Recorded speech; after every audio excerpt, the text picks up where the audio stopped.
Hello students, welcome to our YouTube channel Examosphere. उम्मीद है आप सब बिल्कुल ठीक होंगे एंड इंडियाज फॉरेन पॉलिसी की जो हमारी सीरीज चल रही है उसको एंजॉय कर रहे होंगे। आज बेसिकली हम पार्ट 4 पर काम करने वाले हैं। ठीक है, उससे पहले कुछ जरूरी बातें।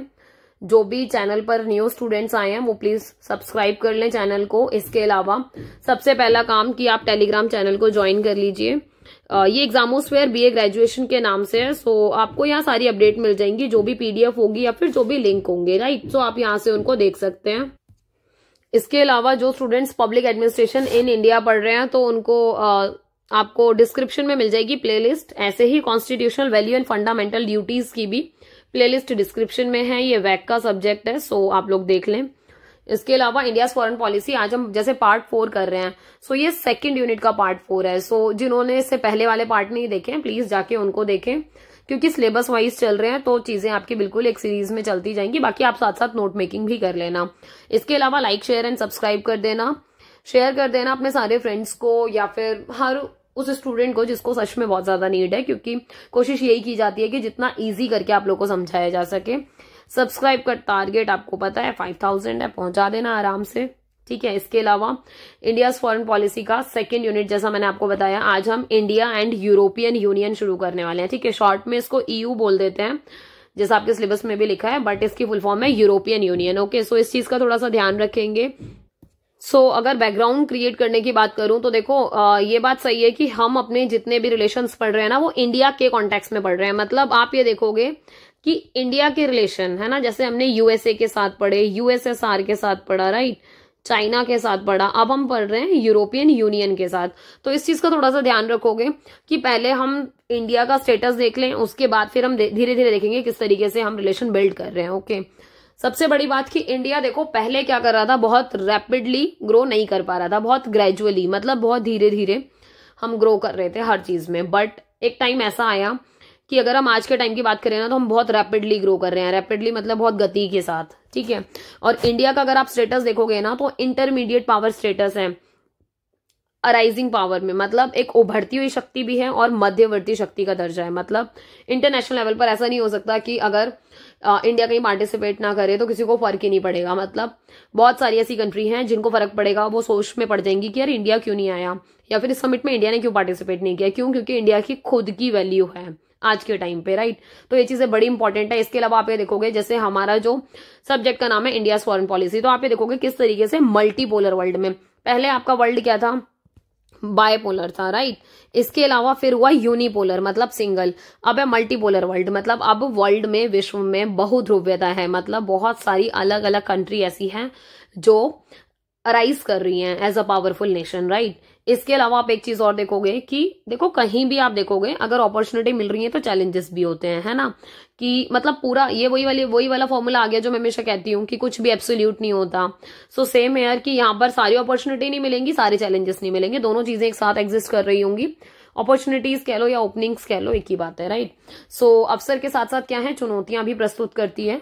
सो इस चीज की तरफ ध्यान देंगे। इसके अलावा आप ये देखोगे मल्टीपोलर वर्ल्ड में जियो पॉलिटिक्स कितनी इंपॉर्टेंट है, क्योंकि जो जियो पॉलिटिक्स है ना आपकी, वो आपको बहुत ज्यादा हेल्प करती है भू राजनीतिक, कि आप किस तरीके से अपने पब्लिक इंटरेस्ट की तरफ ध्यान देते हो, आप जो लीडरशिप का रोल प्ले कर रहे हो, है ना, वर्ल्ड में, वो किस तरीके से हेल्पफुल है एक दूसरे के लिए। इसके अलावा आप ये देखोगे, देखो वर्ल्ड में ना अगर आप एग्जिस्ट कर रहे हो, सो ये बात हो गई, अगर ये वर्ल्ड है तो वर्ल्ड में ये छोटी छोटी सी बहुत सारी कंट्री हैं आपकी, ठीक है, अलग अलग बहुत सारी कंट्री हैं आपकी।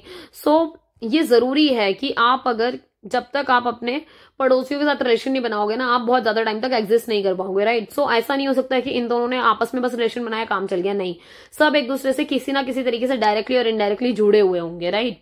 सो ग्लोबल इंटरडिपेंडेंसी बहुत ज्यादा मैटर करती है। इसके अलावा आप ये देखोगे कि लीडरशिप में, है ना, मतलब अगर ग्लोबली देखा जाए तो जो आप पार्टिसिपेशन कर रहे हो एज अ लीडरशिप, वो चीज बहुत इंपॉर्टेंट है, क्योंकि आप जिस तरीके से अपनी कंट्री को रिप्रेजेंट करते हो वो सच में इंपॉर्टेंट है। इसके अलावा बहुत सारी अपॉर्चुनिटीज भी क्रिएट होती हैं और इंप्रूवमेंट का स्कोप हमेशा रहता है।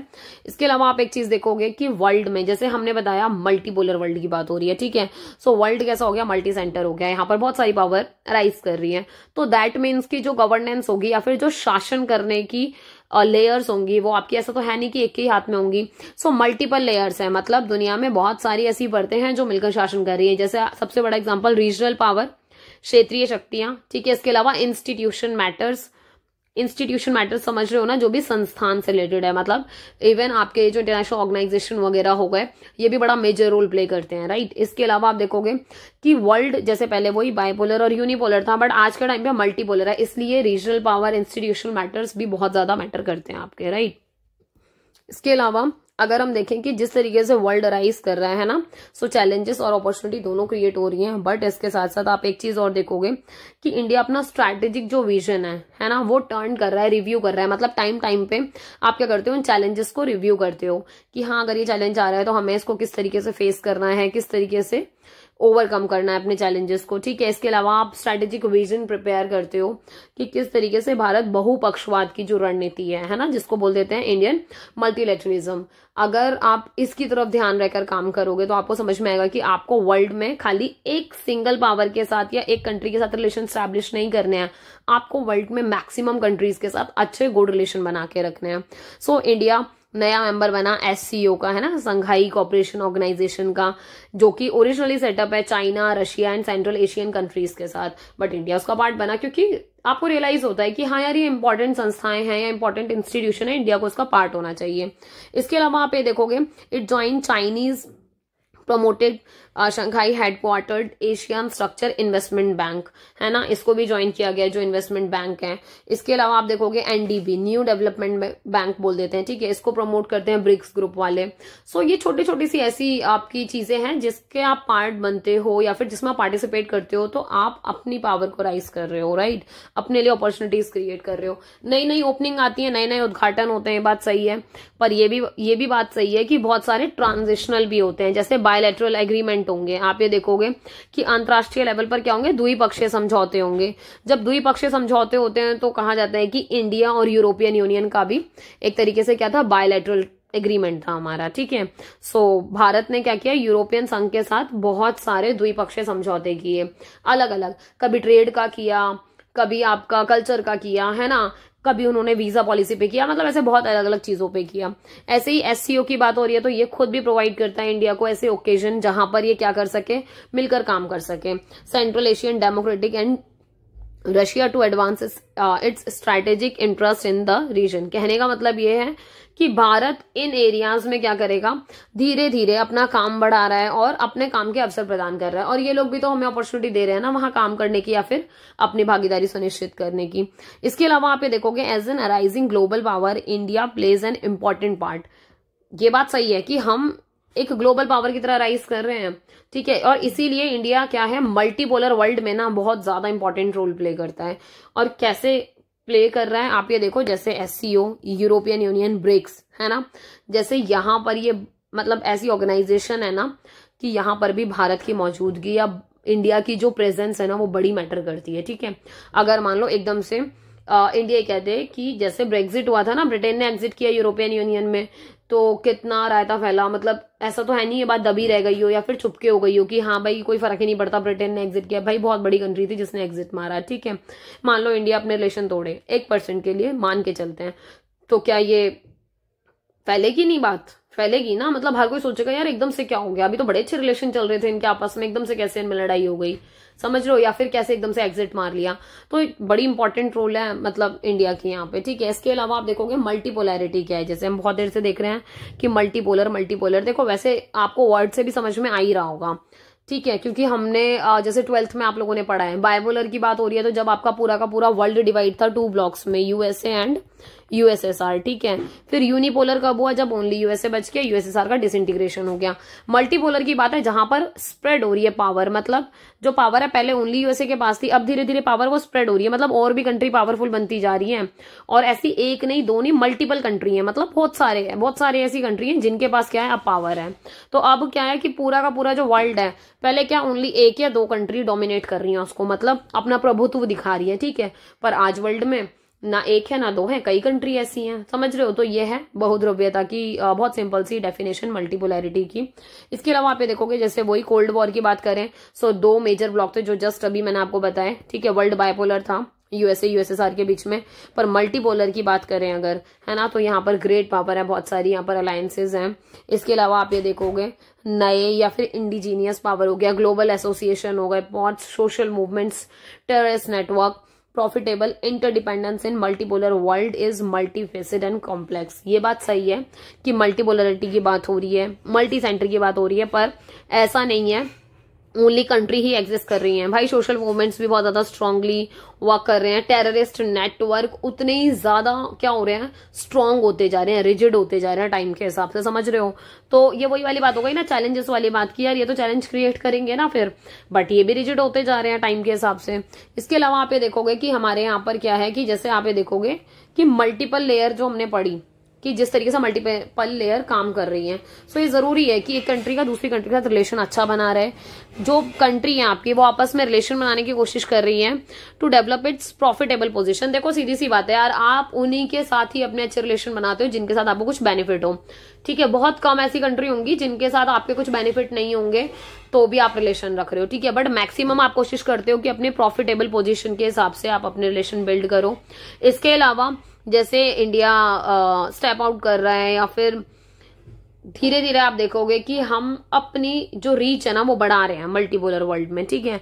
सो आप अपनी रीच खुद बढ़ा रहे हो, आप अपनी खुद की पोजीशन बिल्ड कर रहे हो वर्ल्ड में, और जब आप अपने खुद की पोजीशन बिल्ड करते हो ना अपने दम पर, तो ये चीज बहुत बड़ी होती है कि मल्टीपोलर वर्ल्ड में आप अपने दम पर मतलब इतने पावरफुल बन रहे हो। जैसे अब आप इंडिया को देख लो आज के टाइम पे भाई, मतलब मैं हमेशा आपको एग्जांपल देती हूँ कि ऐसा ऐसा टाइम रहा है कि ये अगर ये दो लाइन है ना आपके लीडर्स की, ये लीडर्स खड़े हैं, जैसे ये फर्स्ट लाइन है सेकंड लाइन है, एक टाइम ऐसे था कि जब आपके इंडिया के लीडर्स यहाँ खड़े रहते थे तो कोई पूछता नहीं था। आज ये लाइन है, मतलब ये टाइम है कि आपके लीडर यहाँ खड़े रहते हैं और यूएसए के प्रेसिडेंट आके आपसे बात करते हैं, खुद से आके मिलते हैं। जबकि एक दौर था कि किसी को फर्क नहीं पड़ता था, आप यहाँ आए हो बस, हाँ इतना ही बहुत है, नहीं भी आओगे तो कोई बहुत बड़ी बात नहीं है। But this is the power है ना जो आप अपने लिए मेंटेन कर रहे हो और जो कि बहुत ज्यादा जरूरी है। एक चीज और, ये जो पावर है वो आपकी कंट्री के लिए तो इंपॉर्टेंट है ही है। इसके अलावा आप देखोगे वर्ल्ड में आप क्या कर रहे हो, लीड कर रहे हो, है ना, ग्लोबल ट्रेडिंग ब्लॉक्स के साथ, प्रॉफिटेबल पावर्स के साथ, यूरोपियन यूनियन, ब्रिक्स, एससीओ, यार ये सारी ना ऐसी ऐसी ऑर्गेनाइजेशन है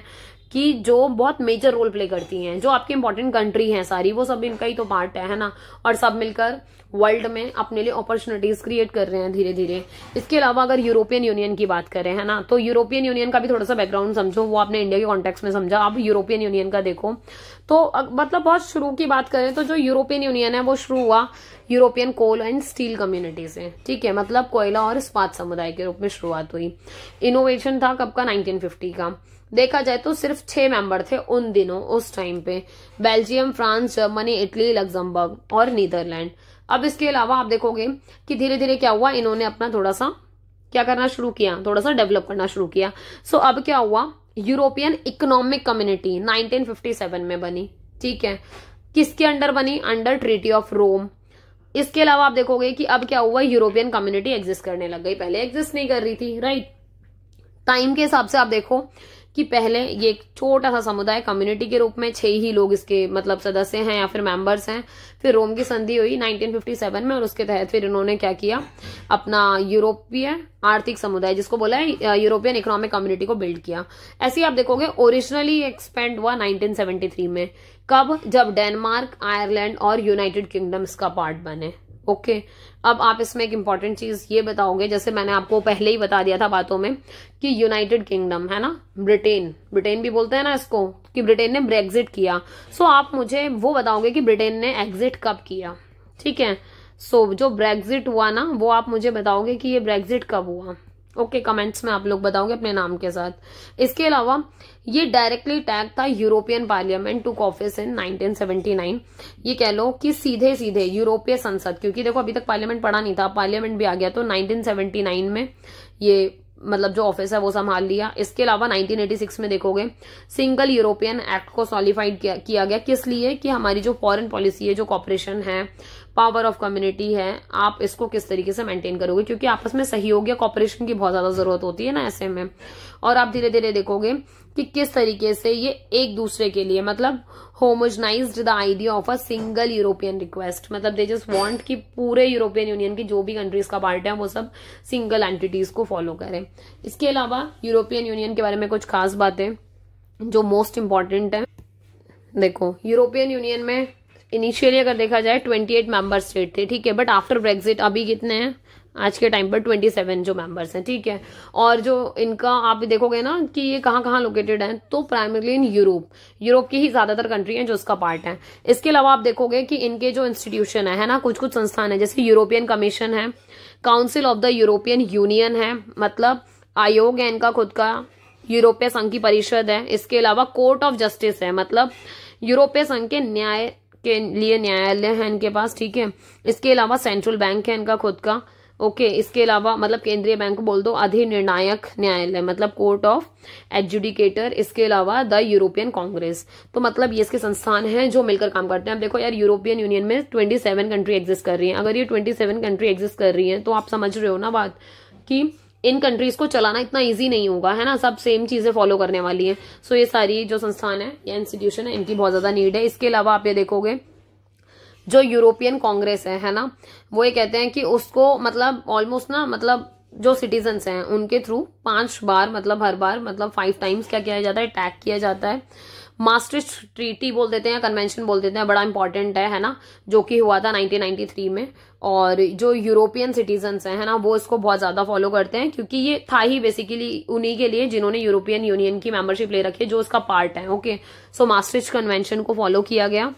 और आपको पता है कि ये जो मास्ट्रिक्ट ट्रीटी थी या ये कन्वेंशन था, इसमें क्या हुआ था, इसमें बेसिकली आपकी एक सिंगल कॉमन करेंसी को क्रिएट किया गया, जो कि आपकी है यूरो। आप आगे बढ़ोगे उससे रिलेटेड, ठीक है। इसके अलावा इन्होंने क्या किया, ईयू की सिटीजनशिप को क्रिएट किया, ठीक है। और भी बहुत सारी आपकी छोटी छोटी सी चीजें इन्होंने क्रिएट की, बट जो मेजर है वो यही है, ओके।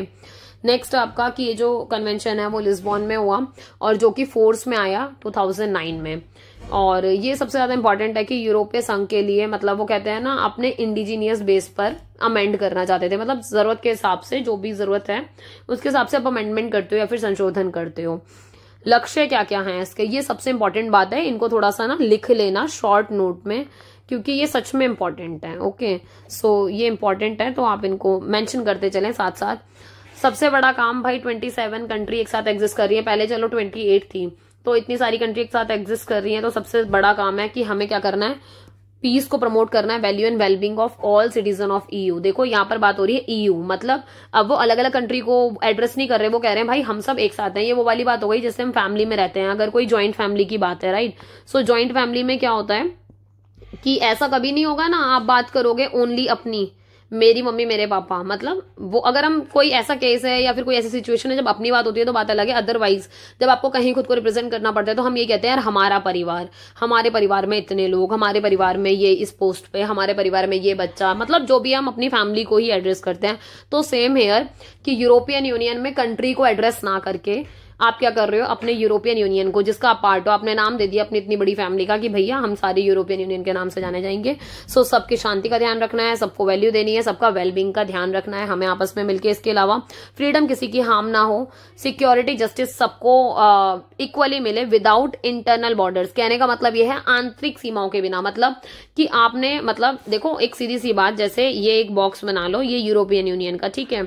अभी तक क्या है कि आप अलग अलग कंट्री हो, ठीक है, बट आप कोशिश कर रहे हो कि जो ये लाइन है ना, इन लाइन के दायरे को क्रॉस कर रहे हो, मतलब कि ऐसा नहीं है कि इस वाले बॉक्स में जो प्रॉब्लम है वो बेसिकली इसी की रहेगी, नहीं। अगर पता है कि इस वाले बॉक्स में थोड़ी सी प्रॉब्लम चल रही है, इस वाली फैमिली में प्रॉब्लम चल रही है, ये कंट्री की तरह डिनोट करो, तो यार और कंट्री जो है, ये रेस्ट ऑफ द कंट्री, वो इनको हेल्प करेंगी, राइट। इसके अलावा सस्टेनेबल डेवलपमेंट की बात हो रही है कि हमें डेवलपमेंट करना है मिलकर। सस्टेनेबल डेवलपमेंट समझते हो ना, सतत विकास, मतलब आप अपनी जरूरत के हिसाब से यूज कर लो, आगे आने वाली जनरेशन के लिए भी छोड़ दो। सो बहुत जरूरी है। इसके अलावा कोशिश ये कि प्रॉफिटेबल ग्रोथ हो, प्राइस स्टेबिलिटी मैटर करे, मतलब अगर आप ग्रोथ भी कर रहे हो तो ऐसा ना हो नुकसान कर रहे हो फिर काय बात की ग्रोथ, है ना। मतलब ये कि आप साथ साथ ग्रोथ भी कर रहे हो, मतलब बढ़ते भी जा रहे हो, विकास भी कर रहे हो और प्रॉफिट भी होता जा रहा है। इसके अलावा मूल्य स्थिरता, जो आपके पैसे हैं या फिर कोई भी सामान खरीदना है, ट्रेड करना है, तो इतना हो कि यार हर कोई क्या करे, उसको अफोर्ड कर सके। इसके अलावा largely competitive request frugality with full employment. कहने का मतलब ये कि पूर्ण रोजगार, मतलब बहुत जरूरी है। ऐसा ना हो कि कोई ऐसी कंट्री है, क्योंकि यार अब ये तो फैमिली की तरह आप एड्रेस कर रहे हो ना इसको, तो फैमिली में ऐसा ना हो ना कि एक फैमिली तो बिल्कुल ही भूखी मर रही है, बाकी सारे और मतलब बिल्कुल शाही खाना खा रहे हैं, तो यार ये तो गलत हो जाएगा, राइट। सो बहुत ज्यादा जरूरी है कि आप क्या करोगे, सबको इक्वली मान के चलो। तो अगर एम्प्लॉयमेंट है तो ऐसा नहीं कि भाई इन सबके पास तो जॉब है पर इसके पास जॉब ही नहीं है, नहीं, आप सबको इक्वली अपॉर्चुनिटीज दोगे, राइट। इसके अलावा सोशल प्रोग्रेस, सोशली हम सब इक्वली डेवलप होंगे। एनवायरमेंटल प्रोटेक्शन, कहने का मतलब ये है कि अगर यूरोपियन यूनियन ने कोई एनवायरमेंट की ट्रीटी पे साइन किया तो ऐसा नहीं है वो 4 कंट्री ही उसको फॉलो करेंगे, नहीं, यूरोपियन यूनियन के जितने मेंबर है ना, हर बंदा वो साइन करेगा। ये वो वाली बात हो गई कि घर में जैसे ज्वाइंट फैमिली में होता है ना, जो बात दादा दादी ने कह दी, मतलब घर के हेड ने जो बात कह दी, तो आप वो बात मतलब अब आपको फॉलो करनी पड़ेगी, चाहे आप इंटरेस्टेड हो या ना हो, समझ रहे हो। सो सेम विद दिस कि अगर कोई भी ट्रीटी साइन की यूरोपियन यूनियन ने अपने नाम पे, तो भाई साहब वो हम सबको फॉलो करनी पड़ेगी। नेक्स्ट आपका combat social rejection and demarcation. अब एक चीज देखो, सामाजिक अस्वीकृति और सीमांकन का मुकाबला करें। दैट मीन्स कि देखो सम टाइम क्या होगा कि आपको मुकाबला करना है आपस में एक दूसरे के साथ भी। मुकाबला मतलब कि आपको क्या करना है, पॉजिटिव या हेल्दी तरीके से, कि अगर कोई प्रॉब्लम हो रही है, कोई सोशल रिजेक्शन है, ठीक है, या फिर डिमार्केशन है, सो आप कोशिश ये करेंगे कि चीजें मेंटेन करके चलें, राइट। इसके अलावा प्रमोट करोगे साइंटिफिक एंड टेक्नोलॉजिकल प्रोसेस। मान लो कि एक कंट्री ने कोई भी टेक्नोलॉजिकल प्रोग्रेस किया या फिर कोई चीज उसने फाइंड आउट की, सो वो सबके साथ शेयर करेंगे। ऐसा नहीं होगा कि ओनली अपने नेबर के साथ या फिर जो भी है, क्योंकि आप पार्ट हो यूरोपियन यूनियन का। सो जो भी आप काम कर रहे हो वो सारा का सारा यहाँ शेयर होगा। इसके अलावा इनहेंस करोगे profitable social and territorial cohesion and solidarity among European union. देखो यूरोपियन कंट्री कह लो, सो यूरोपियन यूनियन की कंट्रीज, राइट। कहने का मतलब ये हुआ कि आप यूरोपियन यूनियन के अंदर जितनी कंट्री हैं वो सब मिलकर एक दूसरे के भले के लिए, एक दूसरे के बेनिफिट के लिए, सामाजिक टेरिटोरियल कोहेशन हो गया, ठीक है, मतलब सामंजस्य आपस में बिठा के रखना, कि थोड़े बहुत भी कॉन्फ्लिक्ट है तो बड़े प्यार से बहुत ही अच्छे से उनको सॉल्व कर लेना, आपस में लड़ना भिड़ना नहीं। सॉलिडेरिटी, एकता बना के रखनी है, ठीक है, कि कल को कोई भी बात हो जाए तो हमें जो हमारी ये जो छोटी छोटी कंट्री है ना, जो उसका पार्ट है, मतलब हमें इंडिविजुअली ना कहना पड़े कि एज अ कंट्री मैं ऐसा चाहती हूँ, एज अ कंट्री मैं ऐसा चाहता हूँ, ना, हमें ये बोलना है कि भाई साहब एज अ यूरोपियन यूनियन हम लोग ये चाहते हैं, ठीक है। फर्क है ना, एक अकेले आप बात कर रहे हो और एक आप कह रहे हो कि हमारी पूरी फैमिली ऐसा चाहती है, समझ रहे हो, तो अलग है, मतलब वजनदार बात हो जाएगी जब आप पूरे यूरोपियन यूनियन को एक साथ लेके चल रहे हो। इसके अलावा आप ये कोशिश कर रहे हो कि आप रिस्पेक्ट करोगे एक दूसरे की जो भी डाइवर्सिटी है, ठीक है, जो भी आपके यहाँ पे छोटी मोटी सी प्रॉब्लम्स हैं आप उनको सॉर्ट आउट करने की कोशिश करोगे, और जो डाइवर्सिटी है आप उनको रिस्पेक्ट एंड वैल्यू करोगे। इसके अलावा आप कोशिश करोगे यूरोपियन यूनियन में एक सिंगल करेंसी यूरो, है ना, आप कोशिश ये करोगे कि आपके यहाँ जितनी भी कंट्री हैं, जितने भी मेंबर्स हैं, वो यूरो को फॉलो करें। ये एक कॉमन करेंसी है जिसको ये सब के सब फॉलो करते हैं। नेक्स्ट है इंडिया के साथ यूरोपियन यूनियन के रिलेशन, ठीक है। अब आपकी जो मेन चीजें हैं वो शुरू हो रही हैं इसमें, मतलब ऐसा नहीं है कि पहले वाली मेन नहीं थी, वो सब भी मेन है, आप अपने आंसर में वो सब लिख के आओगे इन शॉर्ट में, राइट। इसके अलावा यूरोपियन यूनियन है वो उसने अपने आप को शुरू किया एज अ इंटरनल डिजाइन। कहने का मतलब ये है कि अभी तक तो वो आपस में सब कुछ वो कर रहे थे, ठीक है, कि भाई जितनी भी कंट्री है उन्होंने मिलकर अपने आप को स्ट्रांग बनाया, अब स्टैब्लिश हो गया। अब बात हो रही है कि भाई एज अ यूरोपियन यूनियन अब आप रिश्ते बनाना शुरू करोगे और अदर कंट्रीज के साथ, ठीक है। सो अब क्या हुआ कि कॉमन यूरोपियन फॉरेन पॉलिसी जो है वो आज के टाइम पे बहुत ज्यादा कॉमन है, मतलब उसको फॉलो करते हैं।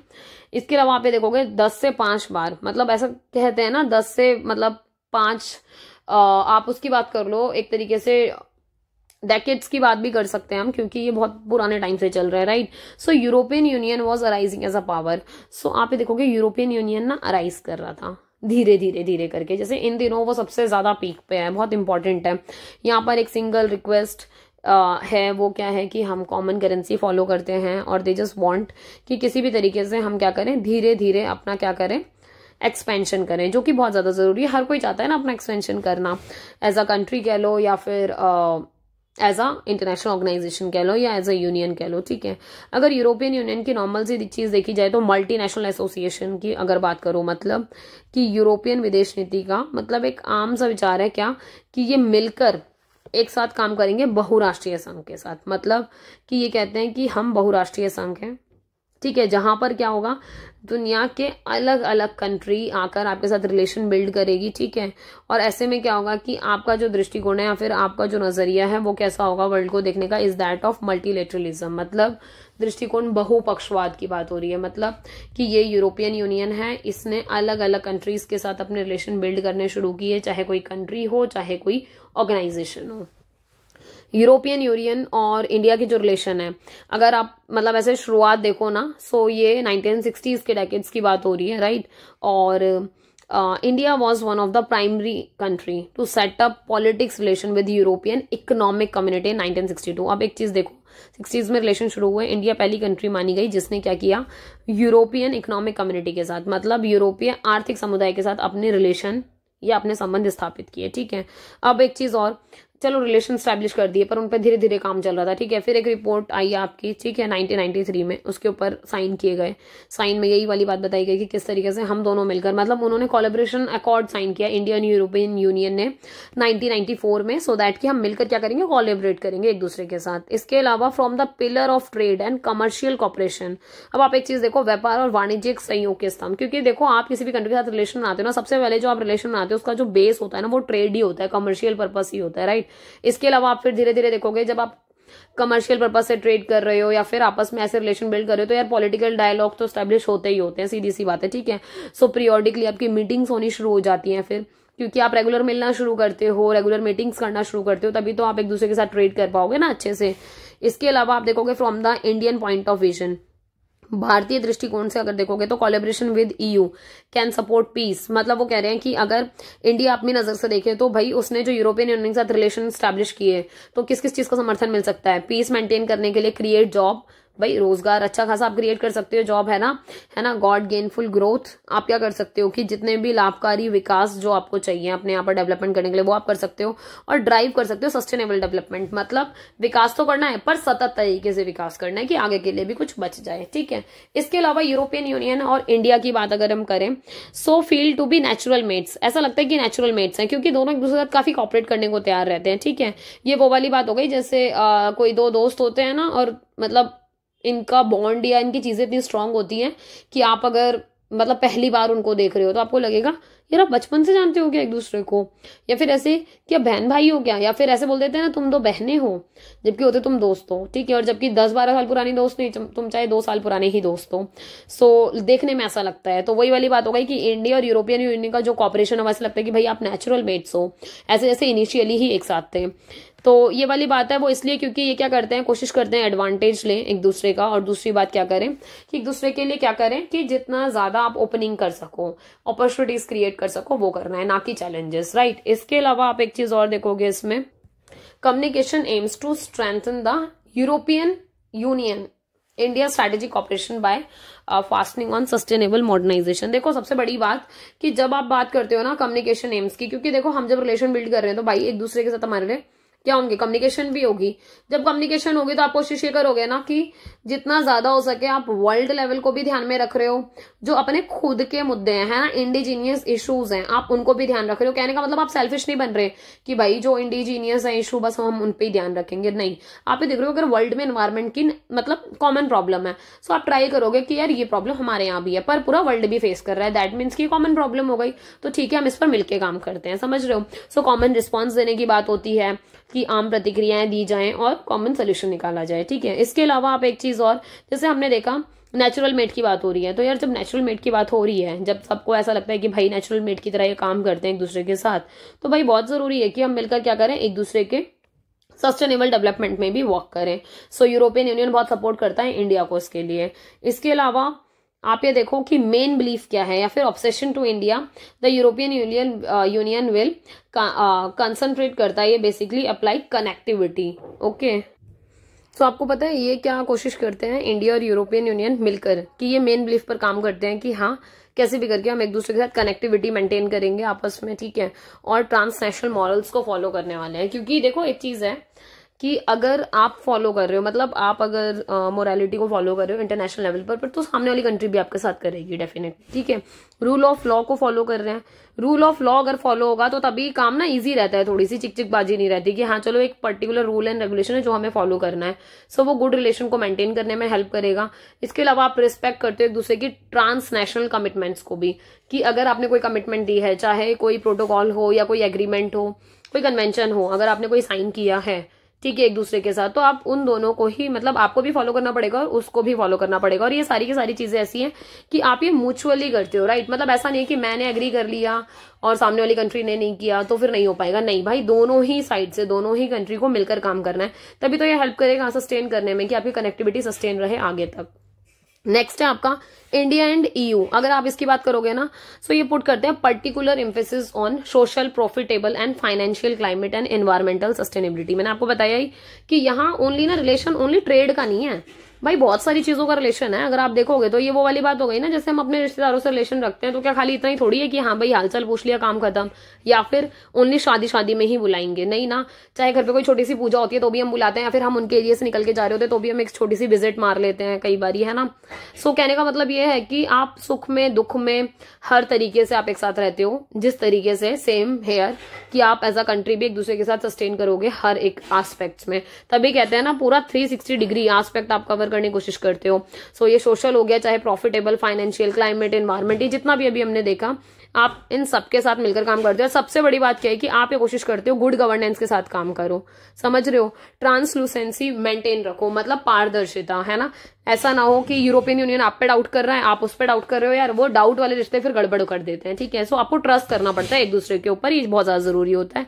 ऐसे में क्या होता है कि आप दोनों मिलकर एक दूसरे के बेनिफिट के लिए भाई बहुत जोरदार तरीके से काम कर रहे होते हो, ठीक है। और तभी तो आपको वो नेचुरल मेट्स वाला वो कहते हैं ना, जब दो फ्रेंड्स चाहे वो मेल ही हो चाहे वो फीमेल ही हो, जब उनको कोई ये कहते हैं अच्छा आप बचपन से जानते हो एक दूसरे को, अच्छा आप बहन बहन हो, आप भाई भाई हो, तो एक अलग ही फीलिंग आती है कि मतलब अच्छा इन लोगों का हमारा बॉन्ड दिख रहा है कि हम कितने ज्यादा स्ट्रॉन्ग रिलेशन रखते हैं या फिर कितनी अंडरस्टैंडिंग है। तो सेम एज अ कंट्री भी आपको बहुत प्राउड फील होता है, राइट। इसके अलावा आप देखोगे according to ministry of external affair, जो आपके एक्सटर्नल अफेयर हैं अगर आप उनके अकॉर्डिंग देखोगे, सो जो इंडिया का यूरोपियन यूनियन के साथ जो रिलेशन है ना वो काफी कहते हैं ना बिल्कुल पीक पे जाकर हम अपने रिलेशन क्रिएट करते हैं मल्टी लेवल इंस्टीट्यूशनल्स के साथ, कि एक सेक्टर में नहीं बहुत सारे सेक्टर में आप कवर कर रहे हो। और इंडिया का अगर देखोगे यूरोपियन यूनियन का जो फर्स्ट पीक था वो था ऑलमोस्ट 28 जून 2000 लिस्बॉन में, और वहां क्या हुआ, आपका ये टर्निंग पॉइंट था कि आपके जो रिलेशन है वो डेवलप होने शुरू हुए, है ना। डेवलपमेंट ऑफ रिलेशन का टर्निंग पॉइंट है कि किस तरीके से आप जब अपने रिलेशन एक दूसरे के साथ मेंटेन कर रहे हो तो वो एक नया मोड मिल रहा है उनको। और जब नया मोड मिल रहा है तो आपको ये देखने को मिल रहा होगा कि भाई 14 आपने पीरियोडिक बायलैटरल समिट्स को साइन किया एक दूसरे के साथ, इंडिया और यूरोपियन यूनियन के साथ, ओके। इसके अलावा जो आपके रिलेशनशिप है वो अपग्रेड हुए, मतलब हर बार आपके रिलेशन ना अपग्रेड होते जाएंगे, कोई नई नई चैलेंजेस आएंगे, नए नए तरीके से आप एक दूसरे को सपोर्ट करोगे, हेल्प करोगे।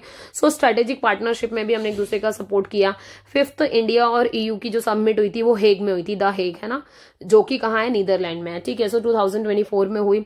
14 पीक थी हमारी वो 2017 में हुई न्यू दिल्ली में। सो आप ये देख रहे हो कि हम क्या कर रहे हैं, रिलेशन तोड़ नहीं रहे हैं, हम मेंटेन करके चल रहे हैं, और आगे आगे धीरे धीरे आप क्या कर रहे हो, डायवर्जन कर रहे हो। मतलब जहां जरूरत है कि अगर आपने लिमिटेड एरियाज में अभी तक ट्रीटी की है, एग्रीमेंट्स किए हैं, तो आगे और जो चीजें आ रही है आप उनके साथ भी अपने रिलेशन बिल्ड कर रहे हो।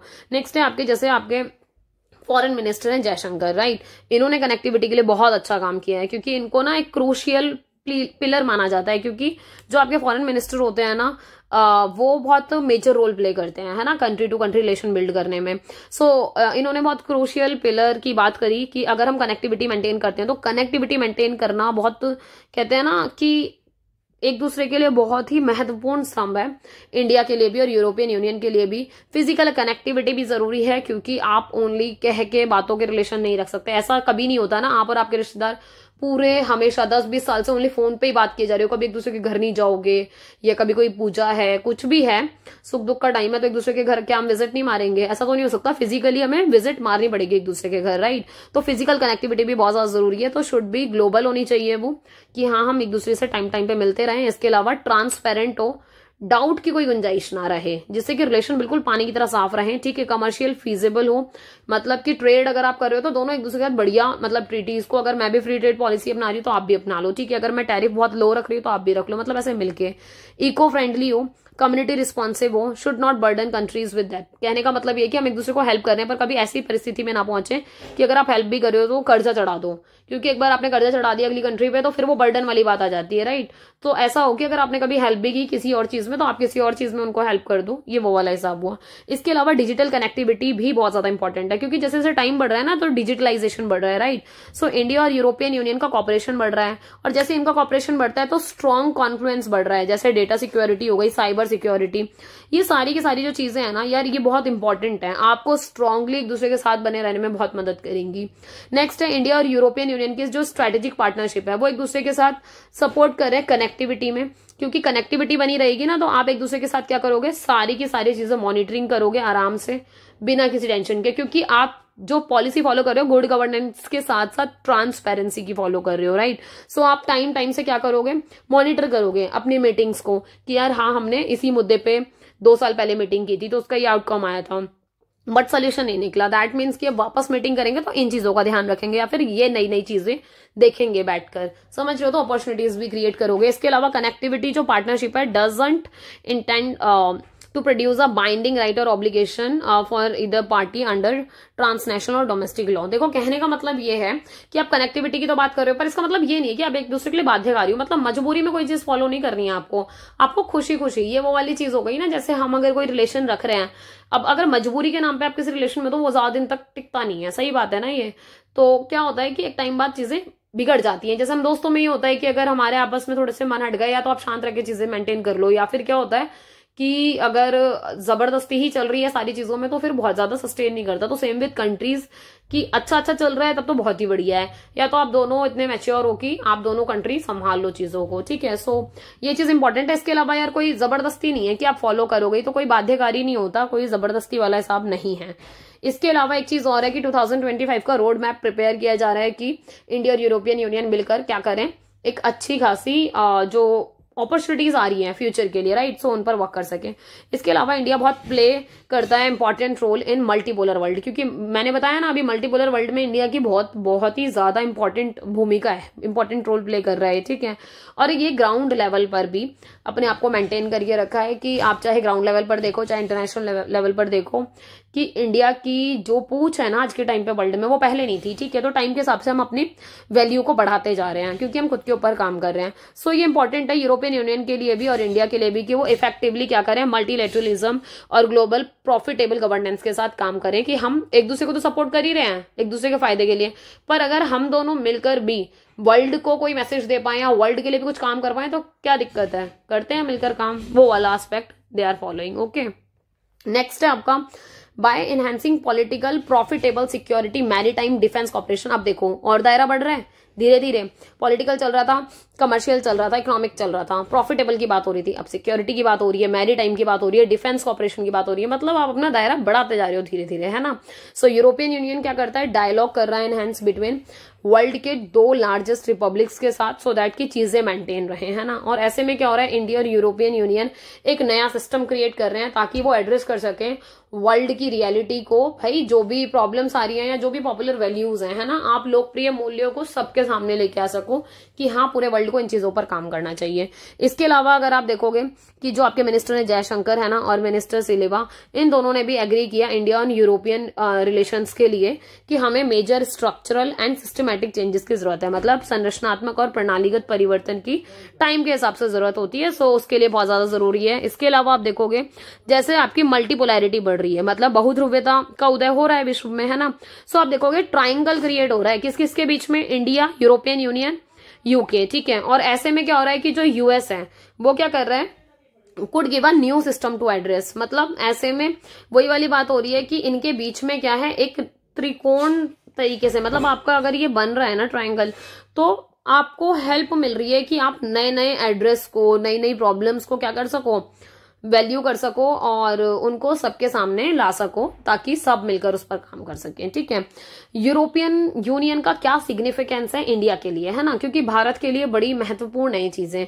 तो क्या है सबसे बड़ी बात कि एक चीज देखो, इंडिया ना 10th कंट्री है, मतलब वो 1 of 10 कंट्री में से, 10th नहीं बोलेंगे इसको, 10 कंट्रियों में से एक ऐसी कंट्री है जो यूरोपियन यूनियन ने अपने स्ट्रेटेजिक पार्टनर में इंडिया को रखा हुआ है, ठीक है। मतलब यूरोपियन यूनियन की 10 ऐसी कंट्री हैं जिनके साथ वो स्ट्रेटेजिक पार्टनरशिप को निभाता है, जिसमें से इंडिया एक है।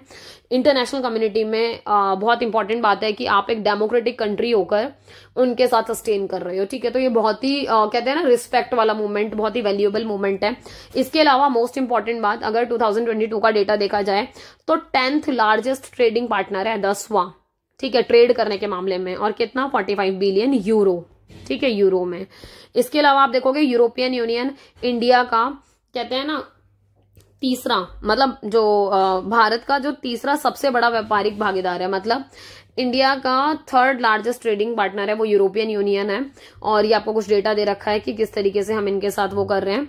सो वो आपको पता होना चाहिए, जैसे चाइना हो गया, उसके बाद आपका यूएस हो गया। सो ये आपका डेटा है जिससे आपको ये पता चलता है कि हाँ आपके जो रिलेशन है वो किस तरीके से धीरे धीरे धीरे बिल्ड हो रहे हैं, ठीक है। यूरोपियन यूनियन जो है वो सेकेंड लार्जेस्ट डेस्टिनेशन है इंडिया के एक्सपोर्ट के लिए, किसके बाद, यूएस के बाद, मतलब यूएस के बाद इसी का ही नंबर आता है, ठीक है। नेक्स्ट है आपका इन view of the fact that the fall of the union, Soviet union, जैसे ही सोवियत यूनियन खत्म हुआ, ठीक है, सबको पता है कि धीरे धीरे इंडिया की जो पोजीशन है, क्योंकि देखो शुरुआत में क्या हुआ था, इंडिया की जो पोजीशन है ना वो ऐसे थी कि हम दोनों के साथ मेंटेन कर रहे थे, इधर यूएसएसआर के साथ और इधर यूएसए के साथ, ठीक है। आप दोनों के साथ मेंटेन करने की कोशिश कर रहे हो, बट परेशानी क्या हो रही थी, इसके साथ ज्यादा रिलेशन चल रहे थे। जैसे ही ये खत्म हुआ यूएसएसआर, इसका झुकाव, इंडिया का झुकाव अपने आप यूएसए की तरफ होने लग गया, राइट। सो ये वाली चीज हुई। अब जैसे यूएसए की तरफ होने लग गया तो यूरोपियन यूनियन की तरफ भी आया इसका खिंचाव, तो इनके साथ रिलेशन बिल्ड होने शुरू हो गए थे जैसे ही सोवियत यूनियन खत्म हुआ। इसके अलावा इंडिया ने भले ही नॉन अलाइनमेंट मूवमेंट को फॉलो अप किया, ठीक है, बट वही लिमिटेड फैक्टर्स के साथ फॉलो अप किया। इसके अलावा आप ये देखोगे प्राइमरली जो फोकस किया गया वो किस पे किया गया, डोमेस्टिक अफेयर्स पे, क्योंकि ये बात हकीकत है कि इंडिया हमेशा अपने घरेलू मामलों की तरफ बहुत ध्यान देता है। इसके अलावा worthy focus on economic development, so they are trying to focus on economic development, क्योंकि आर्थिक विकास करोगे ना तो धीरे धीरे आपके और एस्पेक्ट्स भी डेवलप होने लग जाते हैं, ठीक है। यूरोपियन यूनियन प्रोवाइड करता है peace, stability, prosperity for more than half a century and helped raise living standard and launched a single European currency। कहने का मतलब ये कि यूरोपियन जो संघ है, मैंने बताया ना कि वो सबके लिए काम करता है। वो वाली बात है कि अगर दादा दादी सोचेंगे ज्वाइंट फैमिली में रहकर तो वो अपने उनके जितने भी बेटे हैं वो सबके लिए इक्वली सोचेंगे, right. So that is the thing कि एज अ यूरोपियन यूनियन जितनी भी कंट्री उसके अंडर है वो सबके लिए इक्वली सोचेंगे कि हर जगह उसको पीस मेंटेन करना है, स्टेबिलिटी करनी है, प्रोस्पेरिटी लेके आनी है, सिंगल करेंसी को फॉलो करना है उन सबको मिलकर, ठीक है। और ऐसा कहा जाता है more than 340 million European citizen in 19 countries now use as their currency and enjoy its benefits. कहने का मतलब ये, अब आप ये देख लो कि 340 मिलियन से ज्यादा जो यूरोपियन सिटीजन है वो इस कॉमन करेंसी को 19 कंट्रीज में यूज कर रहे हैं और मस्त अपने एंजॉय कर रहे हैं बेनिफिट्स को। इसके अलावा आप ये देखोगे इसी सेम टाइम पीरियड में इंडिया का जो एग्रीकल्चर इम्पोर्ट है ना फ्रॉम यूरोपियन यूनियन, आप उसका डेटा देखोगे तो यूएस डॉलर में 629.159 मिलियन के आसपास है। इसके अलावा इंडिया जो मेजर चीजें इंपोर्ट करता है वो क्या क्या है, जैसे आपका वेजिटेबल सीड्स हो गए, ऑलिव ऑयल हो गए, ठीक है, लैक्टोस हो गया, लैक्टोस सिरप हो गया, चॉकलेट्स, मतलब ऐसी बहुत सारी चीजें जो क्या करते हैं, इंपोर्ट की जाती हैं। इसके अलावा ईस्ट इंडीज की बात की जाए तो ये पास्ड होता है through India and through the middle east and Europe. East Indies वाला जो वे है वो पूरा यहीं से गुजरता है निकलकर, ठीक है। तो आप देखोगे कि बेसिकली यहाँ पर जो मसाले हैं आपके, जैसे क्लोव हो गया, ब्लैक पेपर हो गया, ठीक है, सिनेमन हो गया, ये सारी की सारी चीजें हैं जो इंडिया में प्रोड्यूस होती हैं, तो इसके लिए बहुत ज्यादा डिमांड है यूरोप में। सो ये चीज भी बहुत ज्यादा मतलब आपको हेल्प करती है कि आप एक दूसरे के साथ रिलेशन स्टैब्लिश कर पाते हो अच्छे से।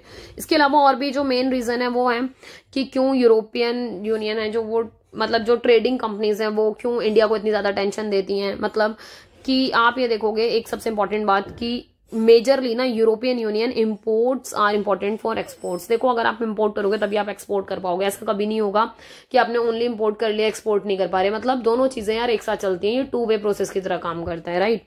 इसके अलावा अगर हम बात करें फ्री ट्रेड एग्रीमेंट, जैसा मैं थोड़ी देर पहले कह ही रही थी कि अगर इंडिया फॉलो कर रहा है तो यूरोपियन यूनियन को भी वो फॉलो करना पड़ेगा, ठीक है। बट एक चीज और है कि इसमें ना केवल इंडिया की बात हो रही है और यूरोपियन यूनियन की बात भी है कि दोनों मिलकर एक दूसरे के साथ जो ट्रेड के रिलेशन है वो मेंटेन कर रहे हैं और कोशिश ये कर रहे हैं कि अगर एफटीए फॉलो हो जाए, ठीक है, अगर एफटीए दोनों फॉलो कर लेते हैं, इंडिया भी और यूरोपियन यूनियन भी, तो ऐसे में क्या होगा कि आपका ट्रेड और ज्यादा बैलेंस्ड तरीके से चलेगा, ठीक है। आपके जो एजेंडा है वो स्ट्रांगली एक दूसरे के साथ वर्क करेंगे और आप ऐसे में एक सबसे इंपॉर्टेंट चीज करते हो क्या कि जो भी आपके इंपॉर्टेंट एरिया हैं कॉपरेशन के आप उन पर काम कर पाते हो, क्योंकि आपको पता है कि हाँ भाई हमारी जो मजबूत तरीके से जो साझेदारी है वो इन एरिया पे हो सकती है, तो जिन जिन एरिया पे हो सकती है आप उस पर काम करोगे।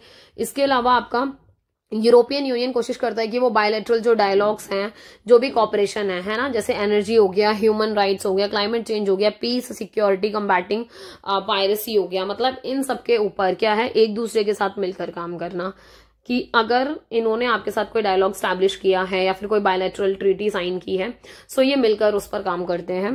2018 में यूरोपियन यूनियन ने रिलीज की एक न्यू स्ट्रैटेजी, किस चीज के लिए, कॉपरेशन के लिए, किसके साथ, इंडिया के साथ। तो इंडिया के साथ एक न्यू स्ट्रैटेजी रिलीज की गई और इसको बोला गया जियो political main stay in a multipolar Asia. कहने का मतलब ये हुआ कि भू राजनीतिक मुख्य आधार बताया गया, मतलब इंडिया को एक इंपॉर्टेंट वैल्यू दी गई कि हाँ भाई ये बहुत इंपॉर्टेंट है मेंटेन करने के लिए, क्योंकि ये क्या कर रहा है, पावर बैलेंस ऑफ पावर को मेंटेन कर रहा है, ठीक है। आप एक चीज और इसमें नोटिस करेंगे कि इंडिया जैसे यूरोपियन यूनियन कंट्री के साथ इंगेज है, बहुत सारे रिलेशन बना रहा है ना। So Indo Pacific narratives geo economically if not from a security perspective, वो ये कह रहे हैं कि भारत और जो यूरोपियन संघ है ना, ये एक दूसरे के साथ इन सारी चीजों के साथ भी काम करने की कोशिश कर रहे हैं, या ये सारे एरिया दायरे कवर कर रहे हैं, ठीक है। बट ऐसा नहीं है कि ओनली सिक्योरिटी दृष्टिकोण से ही, या ट्रेड वगैरह के पर्पज से भी, या और भी बहुत सारी चीजें जिनकी वजह से एक साथ है। इसके अलावा आप एक चीज और देखेंगे इसमें कि यूरोपियन यूनियन है वो कहीं ना कहीं क्या कर रहा है कि इन्फोर्स कर रहे हैं इंगेज होने के लिए, किस चीज के लिए, जियो पॉलिटिकल इम्प्लीकेशन के लिए, क्योंकि बहुत ज्यादा जरूरी है कि अगर आप फॉरेन पॉलिसी इंपैरेटिव कर रहे हो सो आप कोशिश ये करोगे कि आप सारे एस्पेक्ट्स को कवर करते चलो, ठीक है। तो जियो पॉलिटिकल वाले चीज को आप छोड़ नहीं सकते हैं ना, उसको आपको लेके चलना पड़ेगा। तो इंडिया खुद भी इन सारी चीजों की तरफ देखता है कि वो किस तरीके से इंपॉर्टेंट पार्टनरशिप में रोल प्ले करे, ठीक है, like minded countries to bring firmness to the Indo Pacific theatre. कहने का मतलब ये हुआ कि भारत और प्रशांत क्षेत्र में दृढ़ता लाने के लिए, क्योंकि यहाँ डेवलपमेंट होगा ना जितना ज्यादा, उतना ज्यादा बेनिफिट दोनों ही कंट्री को होगा, तो उसके लिए भी काम किया जाता है। इसके अलावा यूरोपियन यूनियन और इंडिया मिलकर एक दूसरे के साथ ट्रांजिशन करते हैं, जैसे कार्बन न्यूट्रल इकोनॉमिक्स के ऊपर, कि हम 2050 तक क्या करेंगे, इन्वेस्ट करेंगे क्लीन एनर्जी पर। सो ये बहुत बड़ी बात है एनवायरमेंट के लिए कि आप क्लीन एनर्जी के लिए वर्क कर रहे हो, ठीक है। और जो यूरोप है वो इन्वेस्टमेंट करता है, टेक्नोलॉजी की बात करता है, और इंडिया इस चीज में एफर्ट अपने बढ़ा रहा है धीरे धीरे, ताकि ज्यादा से ज्यादा रिन्यूएबल एनर्जी का यूज हो सके इंडिया में, ठीक है। इसके अलावा इंडिया और यूरोपियन यूनियन की कुछ कुछ समिट्स हैं, जैसे एक हमने पढ़ी थी लिस्बन वाली, जून 2000 में हुई, ठीक है। और इसको एक वाटरशेड की तरह मार्क किया जाता है, क्योंकि ये एवोल्यूशन था ऑफ द रिलेशनशिप, कि मतलब ऐसे कहते हैं ना ऐतिहासिक घटनाओं में से एक है ये, कि बहुत इंपॉर्टेंट एस्पेक्ट था। इसके अलावा 12th समिट की बात करो, 12th summit was the first summit to be held in India. मतलब आप ये देखोगे कि 12वां जो शिखर सम्मेलन है वो लिस्बन के बाद ना मतलब भारत में आयोजित हुआ, ठीक है। तो पहला भारत में होने वाला ये टाइम पीरियड था। इसके अलावा आप ये देखोगे इस टाइम पे कौन थे आपके पीएम, मनमोहन सिंह थे, ठीक है। इसके अलावा दो साइड की बात हो रही है, reviewed bilateral relation as well as exchange view on regional and global issue. मतलब दोनों साइड से बायलैटरल रिलेशन एस्टेब्लिश हुए रीजनल और ग्लोबल दोनों इशू पर। मतलब हम दोनों अपने रीजनल एरिया पर तो काम करेंगे और जो वैश्विक मुद्दे होंगे है ना, जैसे एनवायरमेंट हो गया, टेररिस्ट हो गया, तो उन पर भी हम काम करेंगे। नेक्स्ट आपका दोनों मिलकर MOU साइन करते हैं। MOU आपने सुना होगा बहुत बारी, जैसे न्यूज में भी आता है कि हमारी गवर्नमेंट ने दूसरी कंट्री की गवर्नमेंट के साथ MOU साइन किया। दैट मीन्स कि मेमोरेंडम ऑफ अंडरस्टैंडिंग, एक तरीके से समझौते ही हो गए ये, है ना, एग्रीमेंट्स ही हो गए कि इनके ऊपर साइन किया गया। और ये क्या था, issued joint declaration on research and innovation cooperation and enhanced cooperation in energy. मतलब ये टॉपिक है जिसके ऊपर इन लोगों ने क्या किया, MOU साइन किया कि हम मिलकर कॉपरेशन के साथ एनर्जी पर भी वर्क करेंगे, और जो जो नई नई इनोवेशन होंगे उसके ऊपर रिसर्च करेंगे, ठीक है। 13वीं जो समिट होती है या फिर 13वां जो शिखर सम्मेलन होता है वो आपका कहाँ होता है, ब्रुसेल्स में होता है 2013 में, ठीक है।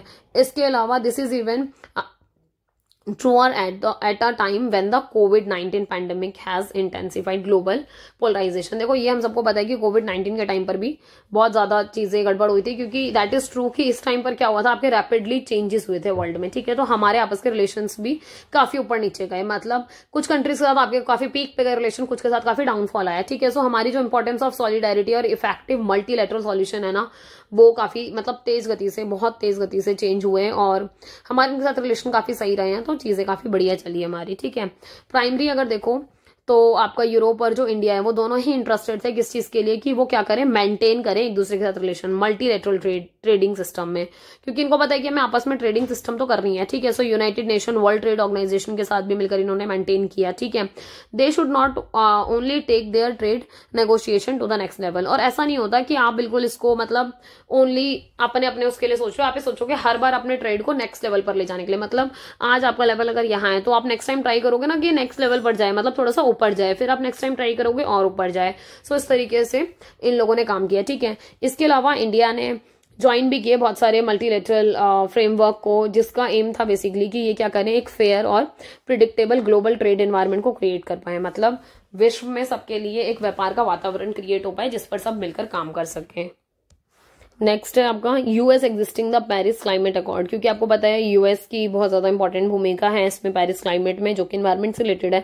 तो ऐसे में इंडिया और यूरोपियन यूनियन ने भी बेनिफिट उठाने की बात करी, और इन्होंने क्या किया, जॉइंट लीडरशिप को सपोर्ट किया। और मिलकर अब ऐसे में क्या होगा कि ग्लोबल गवर्नेंस पर काम करेंगे और किन किन मुद्दों पर काम करेंगे, चाहे क्लाइमेट चेंज हो, क्लीन एनर्जी हो, सर्कुलर इकोनॉमी हो, मतलब हम सारे दायरे को कवर करने की कोशिश कर रहे हैं। और एक चीज तुम्हें समझ में आ रही होगी कि ये रीजनल के साथ साथ ग्लोबल इश्यूज को भी बहुत ज्यादा एड्रेस कर रहे हैं, ठीक है। आप इसके अलावा देखोगे starting with the European Union India summit 2020। अब आप ये देखोगे किस तरीके से इन्होंने 2020 में भी अपनी समिट की और जिसमें इन्होंने अलाइज क्रिएट किए global community to follow his vision. कहने का मतलब है कि इन्होंने अपने सहयोगियों के साथ वैश्विक समुदाय को अपनी दृष्टि का पालन करने के लिए प्रोत्साहित किया कि किस तरीके से हमें मिलकर काम करना चाहिए, ठीक है। नेक्स्ट है आपका India and European union world में लार्जेस्ट डेमोक्रेसी की तरह काम करते हैं, ठीक है। बहुत सारी ऐसी हैं जो ओल्डेस्ट डेमोक्रेसी भी इसका पार्ट है ना, इसमें एग्जिस्ट कर रहे हैं। बट कहने का मतलब ये कि इंडिया ना बहुत ज्यादा यूनिक पोजीशन की तरह काम कर रहा है और एक लीडिंग रोल में है। और ये वो टाइम है, मतलब दिस इज द टाइम जिस टाइम आपका यूरोपियन यूनियन और इंडिया इनहेंस कर रहे हैं अपने कॉपरेशन को, strengthen and deepen their dialogue. मतलब अपनी जो उनकी द्विपक्षीय वार्ता होती है या फिर बात करने के जो भी उनकी मीटिंग्स वगैरह होती है, उनको वो कोशिश कर रहे हैं कि ज्यादा से ज्यादा सहयोग बढ़ाएं, बातचीत करें, कंटिन्यू मजबूत करें अपने संबंध को और गहरा करें।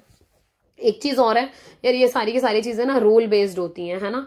कहने का मतलब है कि नियम आधारित होती है, कि ऐसा नहीं कि बिना रूल रेगुलेशन को फॉलो करे हुए ना आप और मैं बैठकर काम नहीं कर सकते ज्यादा टाइम तक एज अ कंट्री, ठीक है। सो बहुत जरूरी है कि आप एक दायरा, एक रूल या एक डेकोरम को फॉलो करते हो, राइट। इसके अलावा facilitates sustainable development, security and stability and they work for this, कि हमें सस्टेनेबल डेवलपमेंट करना है। ऐसा नहीं है कि अंधाधुंध सिर्फ डेवलपमेंट कर रहा है, नहीं। आपने जहां जहां डेवलपमेंट पढ़ा वहां आपने सस्टेनेबल वर्ड पढ़ा, मतलब वो कह रहे हैं कि हमें ढंग से डेवलपमेंट करना है कि आगे तक के लिए चीजें बच जाएं, ठीक है। सिक्योरिटी की बात है तो दोनों की सिक्योरिटी की बात हो रही है, खाली ऐसा नहीं कि ओनली इंडिया के लिए वो सोच रहे हैं या फिर इंडिया उनके लिए सोच रहा है, नहीं, मिलके। और स्टेबिलिटी मतलब स्थिरता लेके आनी है एक दूसरे के साथ। इसके अलावा इंडिया ने होस्ट किया जैसे G20 2022 में, राइट। सो यहाँ वर्चुअल इंडिया और यूरोपियन यूनियन की समिट हुई ऑन 15 जुलाई, ठीक है। और ऐसे में आप देखोगे किस तरीके से हमारे आपस में फिर क्या हुए और संबंध अच्छे हुए, क्योंकि हमने मिलकर मतलब बिगेस्ट स्टेप पर काम किया, मोर डाइवर्सिफाइड रोल प्ले किया वर्ल्ड ऑर्डर में, ओके। सो ये आप देख सकते हो किस तरीके से ये समिट ऑर्गेनाइज की गई थी, तो उसकी एक छोटी सी झलक। इसके अलावा ट्रेड एंड इन्वेस्टमेंट रिलेशन की बात अगर करोगे तो इंडिया इन्वेस्ट कर रहा है यूरोपियन यूनियन में, ये हमने देखा, ठीक है। और अगर आप देखोगे ना, मतलब ऐसे मेन आंकड़ा लगाया जाए 2000 से 2020 तक, तो 50 बिलियन के आसपास पहुंच रहा है इनका जो वर्थ है, ठीक है।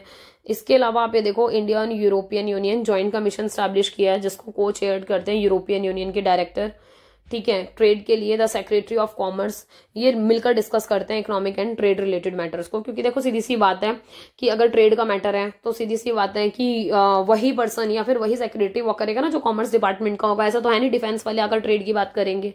सो ये सीधी सी बात है। तो इसकी मोस्ट रिसेंट जो कॉन्फ्रेंस हुई थी 14 जुलाई 2017 को हुई थी।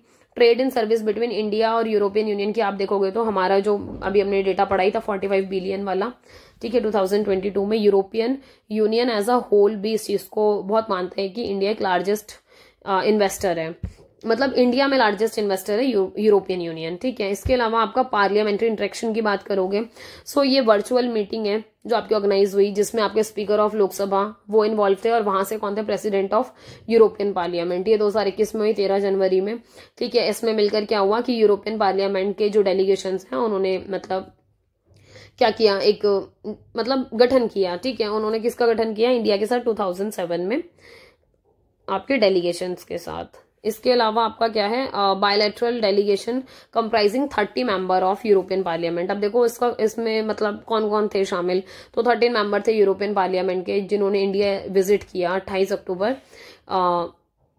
2018 में, ठीक है, नहीं 28 अक्टूबर से लेकर 2 नवंबर तक मतलब वो विजिट पे रहे। इसके अलावा उन्होंने देखा किस तरीके से जो डेप्यूटी स्पीकर हैं आपके लोकसभा हाउस के, है ना, और minister of commerce, power, housing, urban affairs, इन सबके जो मिनिस्टर्स हैं उन्होंने इनके साथ एक एक करके मुलाकात की और सबके साथ जो भी बायलैटरल ट्रीटीज थी वो साइन की।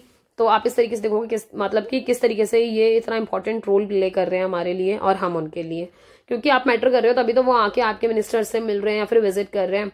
इसके अलावा आप एक चीज और देखोगे, इंटरनेशनल ट्रेड कमिटीज के साथ भी इन लोगों ने वर्क करने की कोशिश की, जिसके लिए इन्होंने इंडिया विजिट किया था अप्रैल 2022 में। कल्चर और एजुकेशन की बात हो रही है तो इंडिया और यूरोपियन यूनियन ने जॉइंट डिक्लेरेशन 2010 में कवर किया कि वो कॉपरेशन करेंगे एजुकेशन के, ट्रेनिंग एंड मल्टीलिंगुअलिज्म पर। कहने का मतलब ये कि ओनली और चीजों को भी छोड़कर, मतलब ट्रेड, कॉमर्स, सिक्योरिटी और सारी चीजों को मतलब के अलावा भी हम कल्चर और एजुकेशन के ऊपर भी वर्क करना चाहते हैं। सो एजुकेशन को भी बहुत इंपॉर्टेंस दी गई। सीनियर ऑफिशियल मीटिंग्स हुई जिसमें देखा गया कि किस तरीके से आप ऑपरेशन कर सकते हो in field of education and languages, क्योंकि बहुत ज्यादा जरूरी है कि आप शिक्षा और प्रशिक्षण बहुभाषावाद के क्षेत्र में सहयोग करो। और इसको करने के लिए क्या किया, इंडियन स्टूडेंट्स को अपॉर्चुनिटीज दी गई कि वो स्कॉलरशिप अवेल कर यूरोपियन यूनियन की कंट्री में जा सकते हैं पढ़ाई करने के लिए, ठीक है। ऐसे ही इंडिया और यूरोपियन यूनियन ने मिलकर एक दूसरे के साथ कल्चर भी डिस्कस किया कि हाँ भाई हम कल्चरल एक्सचेंज भी करें। जैसे इसका सबसे बेस्ट एग्जांपल है फेस्टिवल्स ऑफ कल्चर में, जैसे यूरोप इंडिया फेस्टिवल। इसमें आप देखोगे किस तरीके से हम एक्सचेंज करते हैं हेरिटेज पर, जैसे योगा हो गया, आयुर्वेदा हो गया, है ना। ऐसी बहुत सारी एक्टिविटीज हैं जो आप एक दूसरे के साथ एक्सचेंज करते हो। फाइनली आ गए हम कंक्लूजन की तरफ। यूरोपियन यूनियन ऑब्जर्व करता है इंडिया के साथ कि हाँ भाई इनके आपस में जो बायलैटरल रिलेशन है वो काफी स्लगिश हैं अगर देखा जाए तो। पर वो वाली बात है कि देखो हमेशा ना आपके रिलेशन ऊपर ऊपर नहीं जाएंगे, हमेशा ऊपर ऊपर नहीं जाएंगे। कभी कभी क्या होगा, नीचे आएंगे, कभी ऊपर जाएंगे। तो थोड़ा सा ये है कि मंदी वाला टाइम पीरियड है तो थोड़ा सा अफसोस होता है उसके ऊपर भी। बट अगर देखा जाए तो इंडिया और यूरोपियन यूनियन ने क्लीन एनर्जी पर, climate partnership on smart and sustainable urbanism भी लॉन्च किया 2016 में, और ये मिलकर किया इन लोगों ने। इसके अलावा आप देखोगे कि क्लाइमेट के ऊपर, एनर्जी ट्रांजिशन के ऊपर दोनों ने मिलकर काफी काम किए हैं। और आप ये देखोगे कि इनका कॉपरेशन बढ़ता जा रहा है धीरे धीरे, चाहे क्लाइमेट एक्शन हो, चाहे डिप्लोमेसी हो। सो टॉप प्रायोरिटी रहती है इनकी कि हम एक दूसरे के साथ क्लाइमेट के ऊपर या फिर कोई डिप्लोमेटिक चीज है, मतलब कोई भी चीजें हैं तो उनके ऊपर हम काम कर सकें। इसके अलावा आप ये देखोगे इंडस्ट्रियल सेक्टर में भी they are trying to cooperate with each other, ठीक है। सो अगर आप देखोगे औद्योगिक विमुद्रीकरण और समान संक्रमण पर भी सहयोग तत्काल अन्वेषण के लिए 2 क्षेत्र है। मतलब ये 2 मेजर एरिया है जहां पर एक्सप्लोर कर रहे हैं इन दिनों एक दूसरे के साथ काम करने के लिए। इसके अलावा जो इनकी समिट है वो एक्सपेंड हो रही है धीरे धीरे, मतलब अलग अलग ऑपरेशन सेक्टर में, जैसे ब्रिक्स के साथ हो गया। ये कोशिश कर रहे हैं कि ये क्या करें, ग्लोबल स्टेबिलिटी को मेंटेन करें, डेवलपमेंट करें, कॉपरेशन करें एक दूसरे के साथ और ज्यादा से ज्यादा फील्ड में। एक बात और समझ लो कि जब आप ये सारी चीजें करते हो तो आपको एक प्लेटफॉर्म मिलता है, चाहे आप डिबेट करो उसके ऊपर, कोऑर्डिनेशन स्टैब्लिश करो। ऐसे में क्या होता है, आप प्रमोट कर रहे होते हैं इंटरनेशनल गवर्नेंस को, क्योंकि ये सारी की सारी चीजें चेंज होती हैं आपकी और आगे जाकर वर्क करती हैं आप ही के लिए। ब्रिक्स काफी क्लोज आ रहा है धीरे धीरे इनके, और सोशल प्रोग्रेस में हेल्प हो रही है इससे। और ये लोग एड्रेस कर रहे हैं पॉवर्टी को, इनइक्वालिटी को अपनी 6th समिट से। जब से इन्होंने 6th समिट करनी शुरू की वहां से इन्होंने मुद्दों को या इन इश्यूज को एड्रेस करना शुरू किया और उस पर काम करना शुरू किया। While there is a greater emphasis on reforming the IMF and the world bank since BRICS formed an alliance to address some of the challenges in the global governance. कहने का मतलब ये कि IMF हो गया, वर्ल्ड बैंक हो गया, इनके सुधारों पर ज्यादा जोर दिया जा रहा है कि यहाँ पर रिफॉर्म्स करने की बहुत ज्यादा जरूरत है इन दिनों, क्योंकि जो ब्रिक्स हैं आपके, उन्होंने वर्ल्ड में ऐसे अलायंस को क्रिएट करने की कोशिश की है कि जो जो प्रॉब्लम्स आ रही है यार उनका सोल्यूशन मिलकर निकालते हैं सिंपल, जिससे हर कोई बेनिफिट उठा पाए, ठीक है। सो ये हुआ तुम्हारा एंड यूनिट 2 का। फाइनली आई गेस आपकी यूनिट 2 खत्म हो चुकी है, यूरोपियन यूनियन भी। इससे पहले हमने जो और भी पार्ट्स किए थे वो आप देख लेना। सो ये पार्ट 4 में था, डिस्क्रिप्शन में प्लेलिस्ट मिल जाएगी, इनकेस प्रॉब्लम हो ढूंढने में तो परेशान होने की जरूरत नहीं है, ठीक है। इसके अलावा thank you so much last तक बने रहने के लिए। लाइक, शेयर एंड सब्सक्राइब कर देना। 5000 का टारगेट है आपका। टेलीग्राम चैनल ज्वाइन कर लेना। बाकी पढ़ते रहो, आगे बढ़ते रहो। मिलते हैं नेक्स्ट वीडियो में बहुत जल्दी। बाय।